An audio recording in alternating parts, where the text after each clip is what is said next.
ক্ষতিগ্রস্তদের পাশে থাকবে বিএনপি।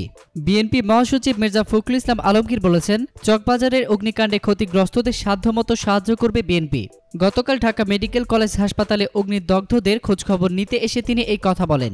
সন্ধ্যা ৬টায় ঢাকা মেডিকেল কলেজের বার্ন ইউনিটে অগ্নিদগ্ধদের বিষয়ে চিকিৎসকদের সঙ্গে কথা বলেন এবং আহতদের সঙ্গে তাদের আত্মীয় স্বজনের সাথেও কথা বলেন বিএনপি মহাসচিব। আগুনে ক্ষতিগ্রস্তদের উপযুক্ত ক্ষতিপূরণ দিতে সরকারের প্রতি দাবি জানিয়ে দল হিসেবে বিএনপি এখন অত্যন্ত প্রতিকূল অবস্থায় আছে, তবুও আমরা ক্ষতিগ্রস্তদের পাশে দাঁড়াবো, তাদের সাধ্যমতো সাহায্য করার চেষ্টা করব।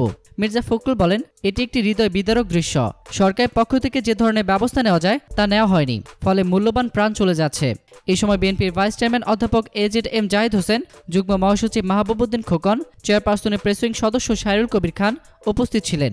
গত বুধবার রাতে চকবাজারের চুরিহাট্টা এলাকায় একটি ভবনে ভয়াবহ অগ্নিকাণ্ডে অন্তত ৮১ জনের মৃত্যু হয়। আহতদের মধ্যে ৯ জন ঢাকা মেডিকেলের বার্ন ইউনিটে ভর্তি আছেন। তাদের অবস্থাও শঙ্কাজনক নয় বলে চিকিৎসকরা জানিয়েছেন। এতক্ষণ ফ্রিকি নিউজের সঙ্গে থাকার জন্য আপনাদের সবাইকে ধন্যবাদ।